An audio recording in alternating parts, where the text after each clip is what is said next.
Is it time for a mind shift? If you don't know what that means, then join your host, Dr. Clint Haycock, a former evangelical Christian pastor and Bible college teacher of over 20 years, along the journey of deconstruction and reconstruction of faith, life, religion, and spirituality.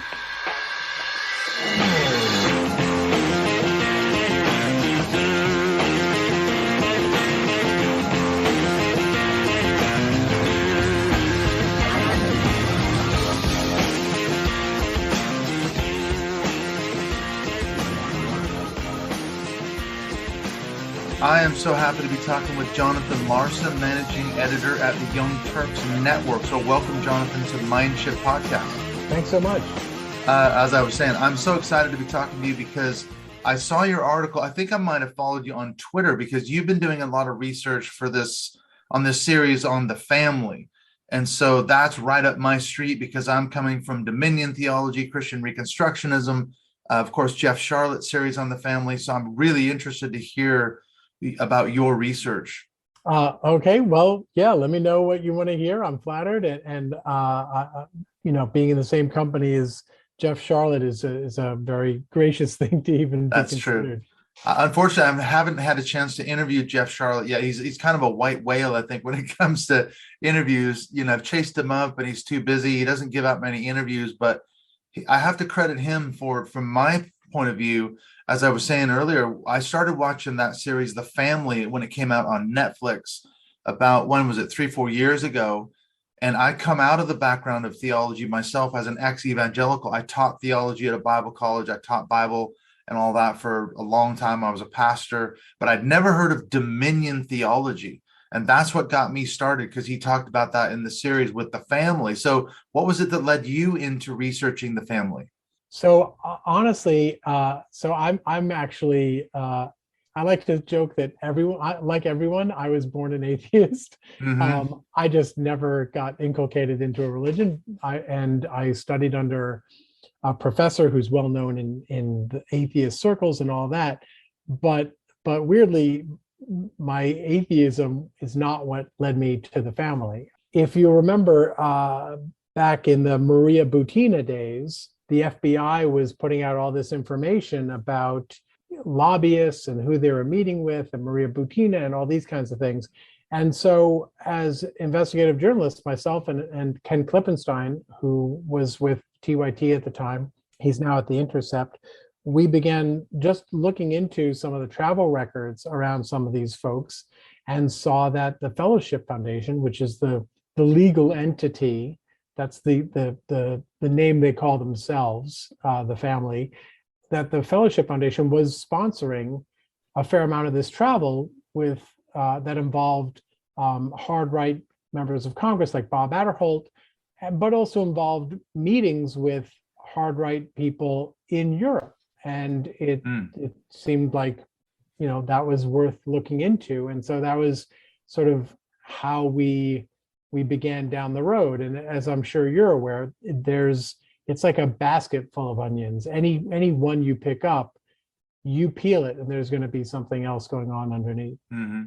I've been following with great interest your series on the TYT network. You've done, I don't know, 3, 4, 5 articles on the family so far as we're doing this recording? Series, yeah. This month we've done 5 stories this month on a variety of pretty broad range, actually. Prior to that, though, earlier this year, I did some reporting on how insiders at the family, and so including one of their biggest donors, were backing, after election day, they were donating to politicians who were out there pushing the big lie that the election was stolen. And so that's kind of what led me back into this realm this time around. So there's been on and off reporting for a number of years now, but this series that we started this month, that's actually based on new documents that we've obtained, including the invitation list for the 2016 National Prayer Breakfast, which is sort of like this incredible mother lode because it's literally their entire network.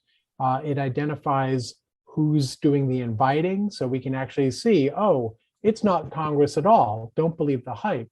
The letterheads that go out have the names of members of Congress on the masthead. They have no idea who's being invited, even though it's being done in their name. now we know who are the people who are actually doing the inviting, which means we can find out who they are and we can start to get a glimpse of what is this event really, because it's not what we've been told. Mm-hmm.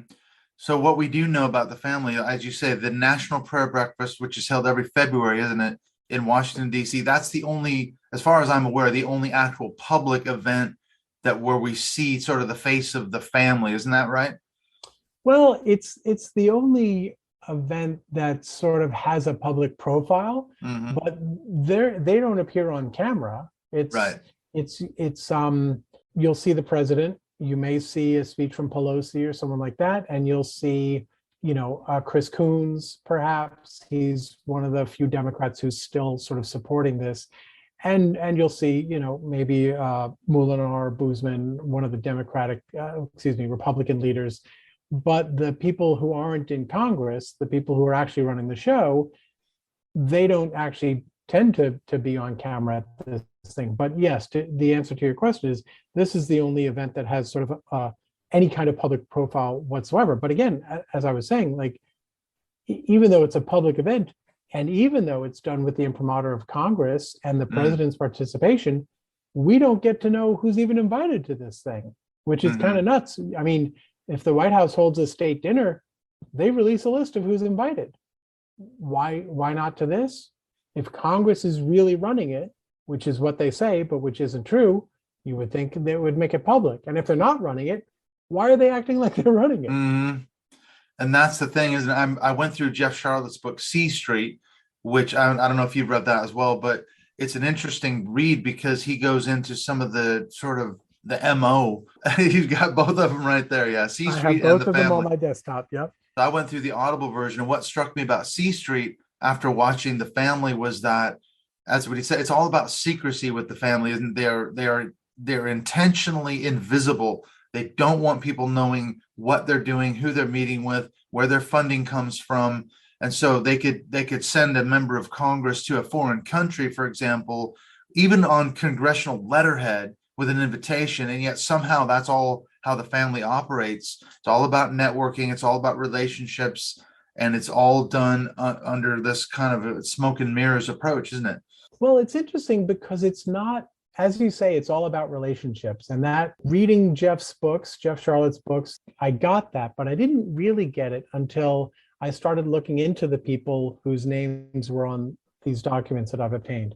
Because in doing so, and in speaking to some sources I began to see that in a lot of ways, the Fellowship Foundation, the family, if you want to call it that, is actually not as sort of methodical and strategic as you might expect if you were envisioning sort of a James Bond group of master villains. Yeah, Dr. Evil. Manipulating things behind the scenes. That's really not the sense that I get whatsoever. And so, to your point about transparency, some of them actually are transparent. Like, some of them will say on their websites, I'm an associate for they often say the International Foundation, which is another of the names that they go by. But so some of them are quite open about their affiliation, but they've never had a national spotlight shined on them, and they've never had the public be aware of who they got to invite to the National Prayer Breakfast. So they're not quite as secretive as you would expect if they were like deep CIA, level covert ops or anything like that. They're not even necessarily thinking about this stuff. It's just about these relationships. And just as a quick aside, like, I've really worked hard to try to identify some of these people who work for it. They literally, the way it works is they have dozens of something like 60 or maybe more people who are associates with the Fellowship Foundation. And what that means is they're out in Oregon or something like that, and they have relationships with people who support their work. And they support their work by sending money to the Fellowship Foundation, which sort of serves as an administrative clearinghouse, right? We'll handle the paperwork, we'll handle the tax documents for your exemptions that come with travel, all that kind of BS that no one likes to have to deal with. But they're not strategic about having those people pursue some grand mission other than keep building relationships. But I think that's where that dominionist piece comes in, isn't it? When what struck me about C Street was, like, for example, he describes their efforts in Africa. They've done a lot of made a lot of inroads into places in Africa, Uganda, for example, a lot of it around the anti-LGBTQ agenda, as well as Romania. And the thing was that, okay, the idea is we want to influence high-level people. That's the key to how they operate, isn't it? So they'll talk with a prime minister, they'll go after a president, they'll go after a general or a high-ranking military officer or a wealthy business person with the aim of winning that person to Christ, or at least influencing them with their kind of biblical values, in air quotes, so that they have that sort of theocratic dominionist vision. That's what struck me about the family in C Street. Have you come across anything sort of in that line in your research? Well, so it's interesting because I've done a lot of reading of the things they have to say about themselves online and about their work. And as I said, they really do seem focused on not necessarily influencing specific policy, but building those relationships based on, acceptance of Jesus as your savior, that kind of thing. What kind of turned me around a little bit is some of the reporting I did on Michael Lindell, the My Pillow guy from TV. And Trump Yeah, stuff. I read that one. And what was interesting to me was that they haven't really pushed specific policies on Lindell, but what they did was if you've read the stories which you said you've had, they radicalized him in terms of accepting this very biblical based, although a lot of people would argue it's not really biblical based. Yeah, it's their version of it, their interpretation. Right, their interpretation that, but more importantly, the idea that you have a specific personal relationship with God. And therefore, if you wake up at midnight and you decide, you know what, I've got a hankering for yodels, that's God leading you to eat yodels, that kind of thing. And so there's no check on your impulses. It's just, if you want, that's God leading you down that path. And the people they pick are people who are inclined towards these authoritarian, theocratic mindsets where their belief in God is such that it's whatever you want to do, that's basically okay. There was an interesting anecdote in the Washington Post from back in the very early 90s, I think, where Lee Atwater, the famous Republican operative, I believe this was after he knew he was dying, and he was speaking with Doug Coe, who was the leader of the family for decades until his death, I think in 2017. And Atwater basically says, so adultery is wrong, right? I just want to be clear that I should not do this thing that I'm thinking about. And Coe like demurs. He doesn't say, yeah, of course you shouldn't cheat on your partner. Right, yeah. Right. And in the Washington Post account of this, Atwater has to really push to get Coe even to take that position. So I don't think it's necessarily that they, in Uganda, for instance, that they wanted a specific legislative approach to the LGBT community there. I think they teach that the Bible is right. The Bible says marriage is man and a woman. The Bible says no abortion. The Bible says woman is subordinate to the man. And so if you tell that to someone, and they actually believe it to be true, if something is against God, why wouldn't you take the most maximal extreme steps to defeat that? And if that means killing LGBTQ people, well, then let's make that a law. Yeah, that's it. Well, it's interesting, isn't it? That there's something, again, that Jeff Sharlet talks about in C Street, the idea of, this accountability, which is a big part of that whole idea. You live in the same house. So we've had Republicans and Democratic leaders living together in the C Street house in Washington, D.C. And then there's been several high profile guys that were caught having affairs, congressmen, senators, and they kind of got a pass. And the idea is if it's that theocratic vision, you're accomplishing amazing, wonderful things for God. The little peccadillos don't really matter that much in a way, because you're still achieving great things. And I think some of that was we saw that with the Trump as Cyrus trope. We know he's a flawed character. However, God's using him in a mighty way. So we can put up with all of his lying and, bullying and all the rest of it, Yeah. because he's doing great things for God. He's advancing the kingdom. Yeah, that's fair. There is an interesting sort of inconsistency there, because, I had one source tell me about, gave an example of when we talk about accountability with the Fellowship Foundation and its various, they call them, ministering to power, right? You want to go out there and you want to form a relationship with people in power and support them and minister to them, all of which are in theory laudable goals. However, in a lot of cases, these people have no training to do anything like this. And when it comes to holding the people in power accountable, the example I was given was, yeah, they will hold people accountable, but it's more like things like, hey, you've got to spend more time with your wife, rather than, hey, you really shouldn't be inciting attacks on the United States Capitol. Big difference. Yeah, I mean, Yeah.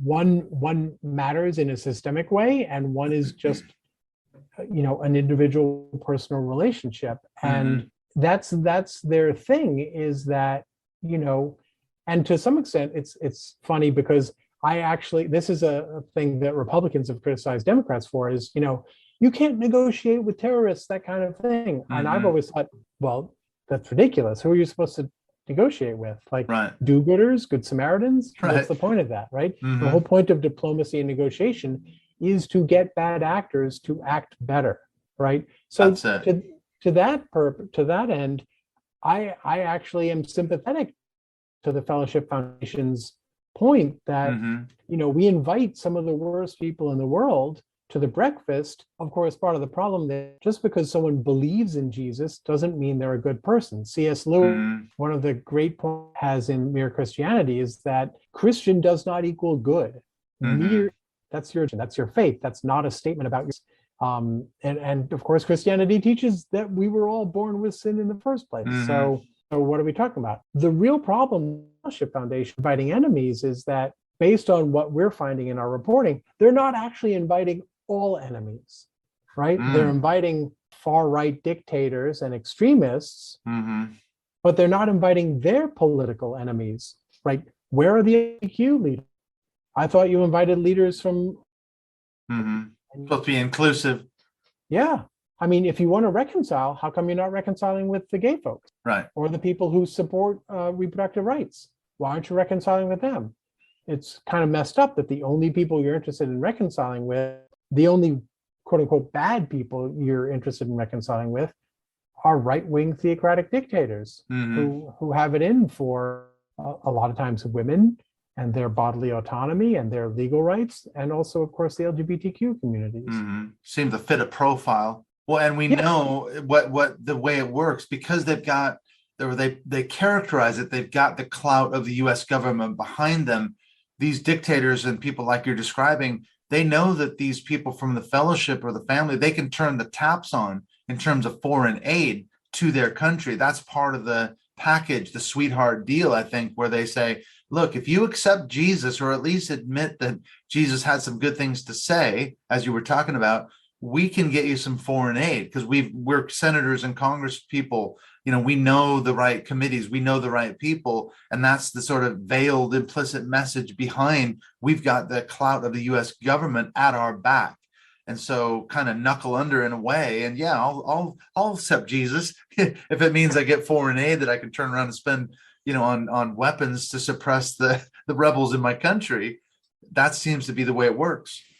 And to your point, no one even has to think any of that consciously, and the dynamic will still emerge, right? Right. A missionary, quote unquote, in air quotes, who knocks on the door at the palace and says, "I'm from the National Prayer Breakfast," and immediately people know, oh, okay, at a minimum, this person has the ear of someone in Congress. Exactly. So yeah, of course, come on in, and then you're off to the races. Now the relationship building begins, and pretty soon you're on the phone with Jim Inhofe, Exactly. And look, there are definitely cases where relief aid or military aid seem to have arisen out of these Exactly. relationships, even if there's, and my guess is most of the time there is no explicit quid pro quo. And my guess is most of the missionaries knocking on those palace doors are not doing so with the intent of, getting military aid for this person or anything like that. That said,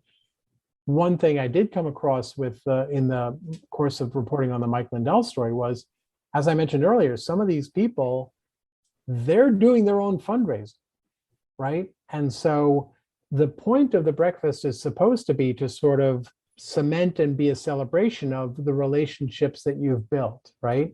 And those relationships that you built also happen to be the source of your bread and butter.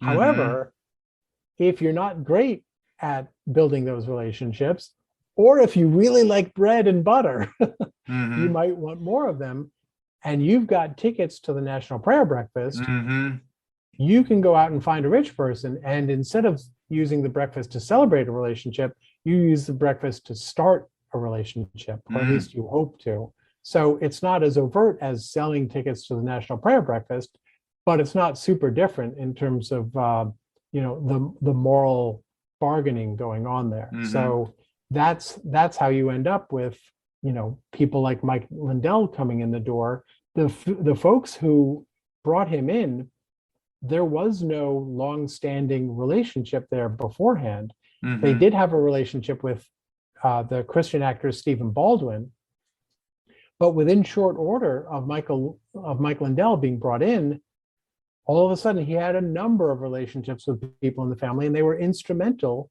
in radicalizing him religiously and politically.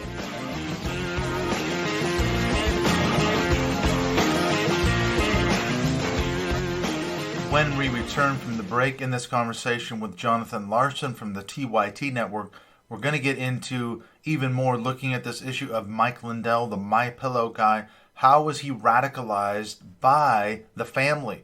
And how has that affected his spreading of Trump's big lie and all that? We're going to get into that and more when we come back. But before we get on with that, I wanted to tell you what is coming up here in the next little bit here on Mindship Podcast. I have got a scheduled interview coming up with Dr. Jessica Johnson. I actually heard her name on the Mars Hill Christianity Today podcast, the one that's supposedly doing a takedown of the Driscoll cult of personality. Well, she wrote a book called Biblical Porn, Affect, Labor, and Pastor Mark Driscoll's Evangelical Empire. She was just on the Straight White Jesus podcast, if you've caught that interview with her. But I wanted to interview her about this book that she wrote and how exactly it relates to her sort of sociological and actually in-person study of Mars Hill Church. She was actually a student at the University of Washington, which, if you know the area, was not all that far from the Mars Hill Ballard campus, about 15-minute drive. You're right there. So she did a lot of in-person research, talked to loads of people that were members of Mars Hill Church at the time, and wrote a really fantastic book. And so I wanted to compare what her storyline was, her view on the whole situation, especially in light of a lot of the comments that are flying around on social media about the Christianity Today podcast about Mars Hill. I've already done one with Dr. Warren Throckmorton a while ago, if you caught that, but I'm really interested to keep drilling down into this thing. I think Christianity Today is missing a lot of stuff. Of course, they're coming from an evangelical perspective, and they're not letting people speak who really, the voices need to be heard. So Jessica Johnson should be one of those voices for sure. They only gave her a short little blurb in that podcast, so I'm really looking forward to talking to her. Then I'm also going to be talking to Peter Montgomery from the Right Wing Watch. He's been on a break for a while. He's had a lot of stuff going down in his personal life, but he's back in the game now. We are going to be doing a chat about the Texas abortion law and what's going on there. He's done a lot of research, sort of, finding out the backstory behind what has, given rise to this law. What's the story there? And it's how it's impacting other states. We're seeing now in the news, as I'm doing this recording right now, that the state of Kentucky is about to have a case go all the way to the Supreme Court. They're trying to ban a certain abortion procedure. And the whole story here seems to be that the Christian right, the Republican Party, they're on this mission to slowly chip away at the legality of abortion state by state by state. And of course, Texas right now is kind of the landmark case, but Kentucky is another one coming up, and a lot of other states, I should say Republican-led states, they are looking very, very closely at these test cases, as it were. And that's really how you have to think about it. These are test cases. They're trying the legislation out. They're seeing if it'll pass. And of course, they're hoping and praying, really, in their case, that it will go all the way to the Supreme Court, because they know that Donald Trump has installed a conservative majority with the last 3 judges that he appointed. So this is what's going on here. They're forcing this issue all the way to the Supreme Court. So their ultimate aim, of course, is to overturn Roe versus Wade and return America to a quote-unquote Christian nation. So that's what's coming up. We got a couple of really fantastic episodes coming up. And then I'll mention, too, if you're a Patreon supporter of the show, one of the fantastic benefits is that you'll have access to our monthly Mindshift Zoom calls. Last month, we had David Johnson, formerly of the Skeptics and Seekers podcast. This month, in the month of October, we have returning guest Frank Schaefer coming in on the 24th of October. We're going to be talking about his brand new book, as well as, I'm sure, a load of other stuff. And then, in the month of November, we've got Jonathan Larsen from this conversation now. He's going to be coming in the month of November. We're going to be talking about his research on the family. So I'm really excited to have Jonathan come back and meet the people in our closed Facebook group. So if you're a Patreon supporter of the show, this is one of the fantastic benefits that you get, as well as access to our monthly patrons only call, which we just had a week or so ago. So that's it. That's what you can get as a benefit for being a Patreon supporter of the show. All right, let's get on back into this chat with Jonathan Larsen as we take a deep dive into the family, his research,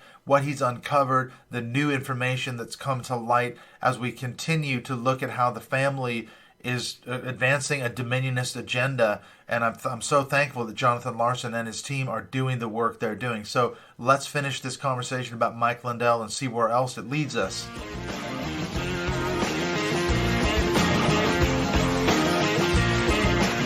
Yeah, I read your article on Lindell with a lot of interest because, of course, everyone knows who he is right now in the since the election, I guess.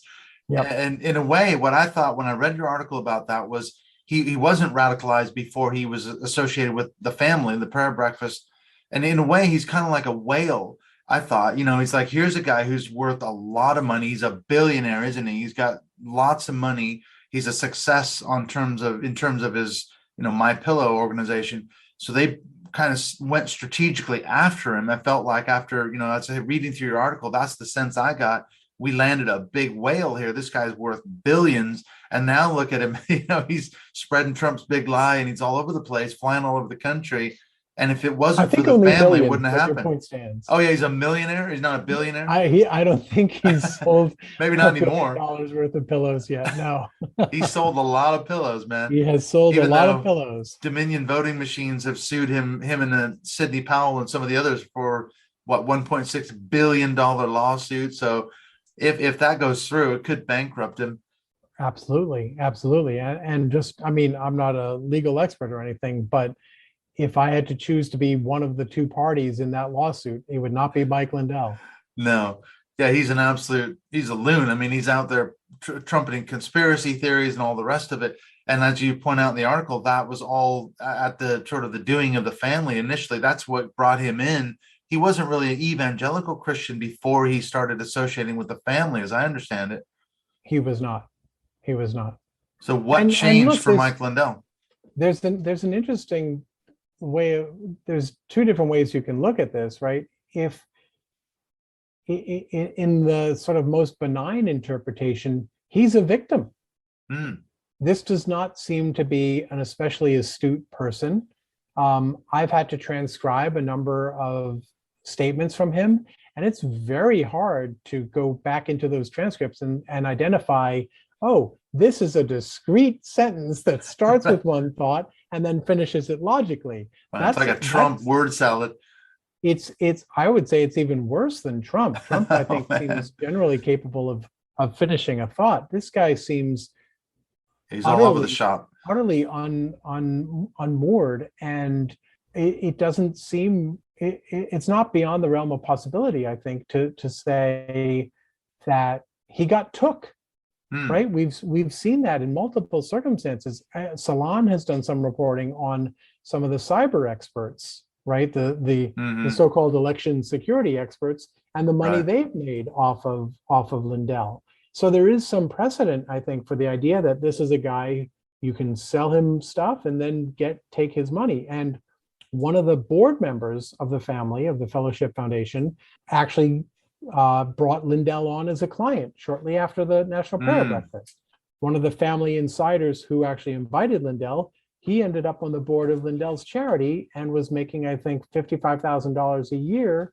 I think it was only for five hours of work a week in 2017. He disappeared then after that, so I don't know exactly what happened there. But and of course, well, I don't need to go into all the details. You read the piece, and he's kind of a useful idiot in that sense, like you would say.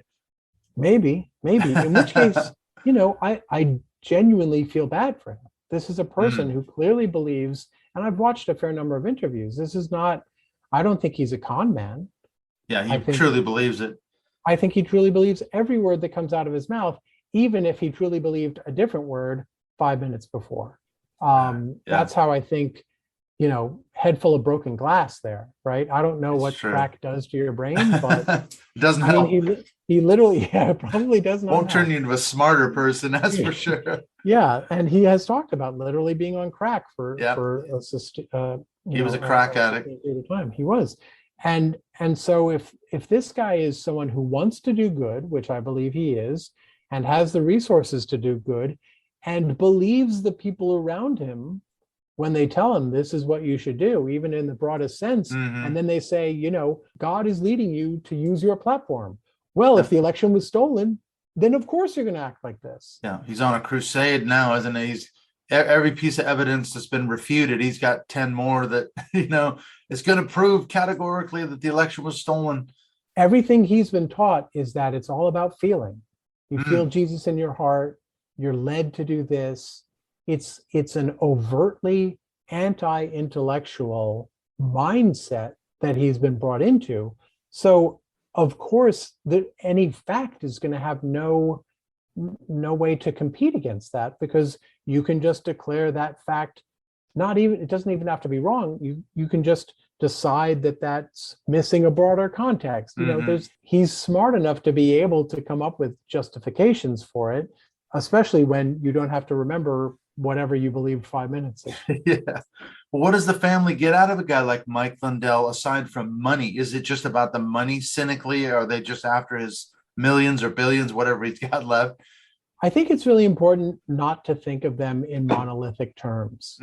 There's a lot of autonomy among these folks, and there's no sort of, like I said before, there's no central strategic committee deciding, okay, it's time to implement stage 4A of the Mike Lindell plan. Right.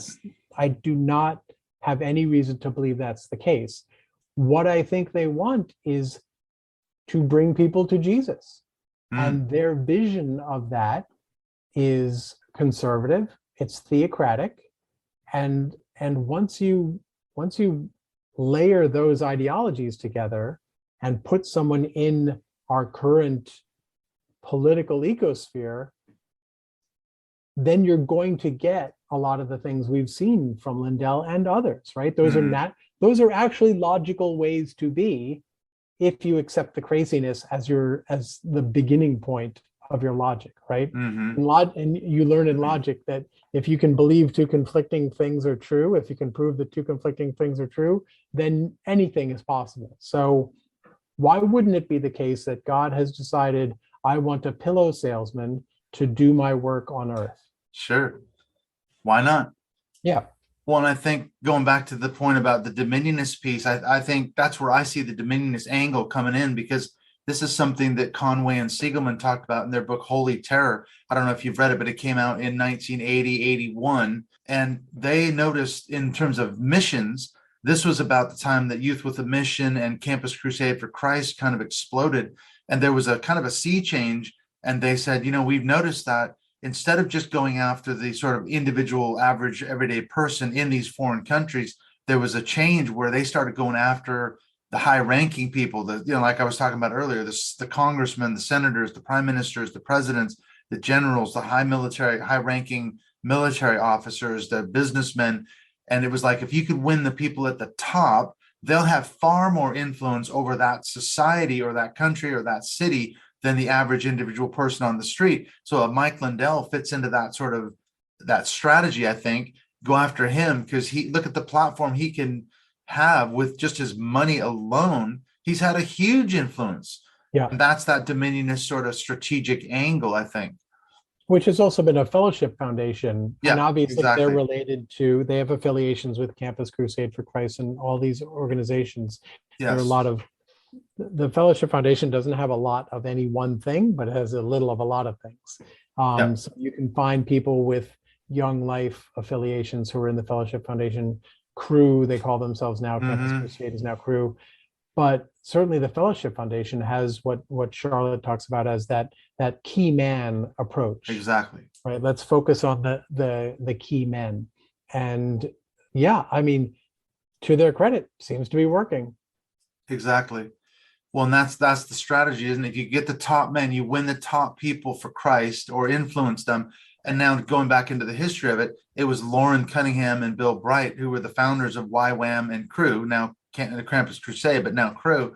They were the ones that articulated what's called the Seven Mountains Mandate in terms of dominion theology. I don't know if you're familiar with that, but their argument is basically that society is divided up into 7 sort of mountains or spheres of influence, like government, arts and entertainment, media, education, so on and so forth. We have to win the top influencers on each of those 7 mountains. Right. If we can do that, we'll have some sort of theocratic kingdom. We'll usher in the kingdom. And so I think you can slot that kind of thinking into what we're talking about. Well, definitely the invitation list, you can see the on the horizon, you can see those 7 mountains, right? There are military people in there. There are Hollywood people in there. Exactly. I would say Hollywood is probably the closest you get to the arts. Celebrities. Business, 100% business for sure. And obviously politicians, but certainly one of the things that was troubling about what Jeff Sharlet wrote about and that we're going to be reporting on is just how many spheres the Fellowship Foundation has been able to get into, where the average person, I think, views those as secular spheres, right?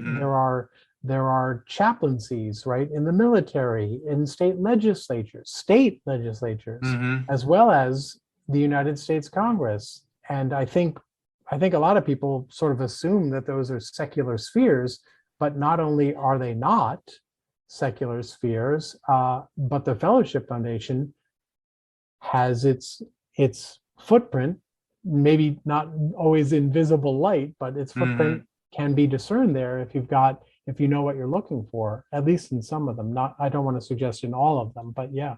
Yeah. And that's the danger, I think, is that we don't know who they're meeting with. We don't know in many ways what their agenda is. And it seems to me that's the big piece of your reporting now, isn't it? That you've gotten a hold of that invitation list. That wasn't something that was widely known before. It wasn't known at all, was it? We didn't know who they were inviting. You could see the people at the prayer breakfast, but there's thousands of people whose names we just didn't know. How did you obtain this list? I'm not at liberty to say. Okay, right. You have to protect your sources, huh? Well, I'm not. I'm not even going to disclose whether it's from a source or how you obtained it. Right. It really doesn't matter. We have it now. That's the key, isn't it? Well, in terms of questioning whether it's authentic or not, I gave the Fellowship Foundation an opportunity before we published to dispute its authenticity, and they did not respond. So, and I've been working on this for months, along with a couple of folks on my team, and nothing on this list has not panned out. So it's 44,000 names long, and you throw a dart at the list and you hit a name and you look it up, and sure enough, it matches what's in there, and you can find the signs of this sort of evangelical ties or what have you. So if someone actually went to the trouble of faking this or whatever, they had to do a hell heck of of a a lot of job. work for the and right. And even if it is fake, you're still achieving the same ends as if it were true, because in a lot of cases, for instance, it will identify someone as an associate of the Fellowship Foundation. Then I go look them up online, and you find their profile on their website or whatever, and it says, I'm with the Fellowship Foundation. Right. Like You I can said, make the they're not connection. necessarily secretive of it, but that also confirms, yeah, okay, it's really real, or at least they're claiming that in the public sphere. So yeah, I have tons of reason to be confident in the authenticity of this thing. Kind of like the Steel Dossier, wasn't it? They said it wasn't true, but a lot of the things lined up in that thing. Maybe not everything, but man, a lot of it did. So this list I'm is thinking of hugely it more as important. like a Rosetta Stone, but yeah, I hope so. That's Yeah. kind of you to say. I hope so, and I think it will be. A lot of that is on my shoulders now, I guess, to do the kind of reporting that will make that clear. It's the challenge that I'm facing is it's very tough to take 44,000 little bricks and arrange them in a way that people can recognize the structure that they form, in toto. So we did a piece about Ukraine's prayer breakfast Yeah, I saw that the other last day. week. And my hope is that if we do enough pieces, enough articles that are that zoom in, right, and be like, oh, let's look at this part and then this part, and people begin to realize, oh, it's the same everywhere you look, right? These are people who are. It's not just people who pray. That's not what this is. It's not just people who like Jesus. It's not just Christians. It's not Protestants. It's specifically dominated by this, as you say, dominionist brand of evangelical Christian, a lot of whom actually, they're like the Protestants of Protestantism. They, in Protestantism, a lot of people still have a church, right? They still respect some degree of theological authority, even if they don't ascribe to it the same, divine infallibility of the Catholic Church. But there's still some semblance of accountability, right?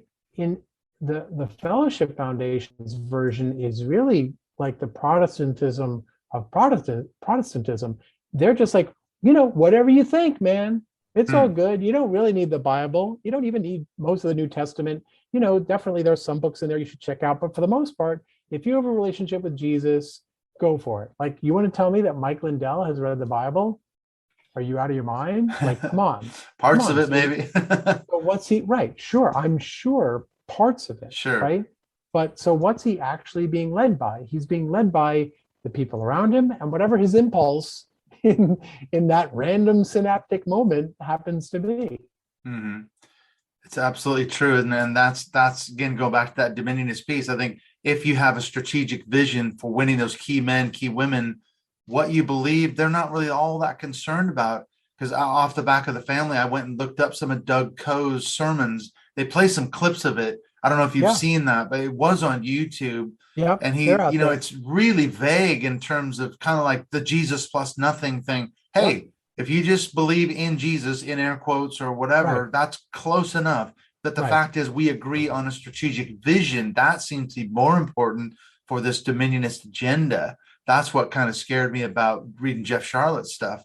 And my take on that is kind of like, as I was saying, is that if all you're doing is saying, you know what, your impulses are cool because they must be given to you by God, then sort of like our worst id, right? Our id is going to lead us to do bad things, right? To say, well, marriage is wrong and God, same-sex marriage is wrong and God doesn't want it, so we should probably kill you, right? If there's no check and there's no logic that anyone's being asked to impose on it, it's just purely whatever you think, take that to the limit. That's authoritarianism, that's theocracy, that's dominionism. So you don't even have to believe in the specific tenets, as long as you're unleashing this id and ennobling it as doing the work of Jesus, then you're going to get these dictators doing whatever they want. Exactly. Well, and as you say, that's that dominionist angle again, because if you go back to R.J. Rushdoony, the founder of Christian Reconstructionism, I mean, he was the first one that really articulated the dominion theology sort of tenets. And his idea was, look, the best society in the world would have to be an imposition of Old Testament law on all of society, because that would be not only a theocracy, but it should usher in some sort of a utopia. And that was kind of his argument. And he went through and said, look, we need to impose Old Testament law. And if that means stoning of gays and incorrigible teens and whatever else, well, that's what the Bible teaches. Right. So I think you see those traits and slivers of Rushdoony and that sort of Christian Reconstructionism shot through organizations like the Family, although they'll never admit that they follow any of his stuff. But a lot of his stuff has influenced the Christian right for sure. That's been well documented. Yeah. And it's interesting you put it that way, because there is this, the idea of intercession, right? The idea that God will intervene in response to prayers. It sort of leads, once you accept that, then the Old Testament scenario that you're talking about makes sense, right? Because if you believe you're doing God's will, then the specific results of it do not matter, because once you please God, if you believe that he'll intervene, then once you please him, then boom, magically you get a utopia, right? Any other political theory, you have to explain cause and effect. If you have these policies, it leads to utopia because X, Y, Z. In this one, it's literally Deus Ex Machina, right? It's, right? You do what God wants, and then a miracle occurs. Yeah. Right? It's like that cartoon. And then a miracle occurs and boom, utopia. Why? Because you're doing what God wants. So he's going to help you out. Well, and that's the thing, isn't it? Looking at right now, for example, the Texas abortion law, maybe it doesn't have anything to do with the family, but the Christian nationalist piece, I think that's what I hear you articulating. I think that's what's driving a lot of the anti-LGBTQ agenda, as well as the anti-abortion laws, because their logic is, look, America was founded as a Christian nation. We need to return to it again. It's departed from that path. Right. So the best thing to do is to outlaw things like abortion, which they've just done in Texas, and to fight against the so-called quote unquote gay agenda, and to ban that same-sex marriages and all the rest of it. If we can do that, we will return to being a Christian nation, and God will bless us, and we'll be in a utopia. So that's the line of logic that somehow they get there. Yeah. And by the way, they also think those specific things are wrong. Now, exactly. You can't always tell externally how much of that arises from their belief in the Old Testament or biblical inerrancy, and how much of that is due to their own, personal inclinations towards LGBTQ people or women generally, But it doesn't matter if you're willing to make it public policy. The answer has got to be no. Exactly. I'm not going to do that. Not for the rest of us, man. Right. I don't want to live in a theocracy. Right. But I do think there's, it's politically difficult. It's a politically lot more difficult to take on white Christian nationalism than it is to take on white nationalism. There's some of the reporting we did after the Maria Butina stuff, right? She was the one who used the prayer breakfast to get to Trump. I talked to a former CIA guy who said that foreign operatives love religious charities because, one, the nonprofit world is very opaque. They don't have to disclose a lot, so you can do a lot with them. But also, two, the religious aspect is essentially like poison to law enforcement. And the FBI, police, no one wants to go anywhere near anything that's got even the vaguest patina of religiosity around it. So that, not surprisingly, that's going to be the most toxic breeding ground for this stuff, because that's where no one's checking it. It's a great avenue.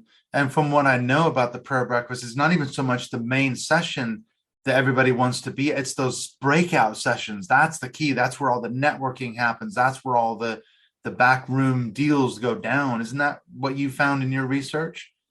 Certainly, I think Jeff Sharlet wrote about that aspect of that. The main event, of course, is just sitting there and listening to speeches. So I suspect a lot of people come for that, to be in the same room as the president of the United States. That's a cool thing. But to your point, like, quote unquote, the work gets done in these break-off sessions or in the dinners the night before, that kind of thing. The New York Times had an article, which I read several years ago, talking about how lobbyists, it's a bazaar for lobbyists. Yeah. And that's one aspect of the work. But then there is other work that gets done, and some of that's more explicitly religious in nature, right? Mike Lindell, he got the works, right? That he did. He got the full treatment.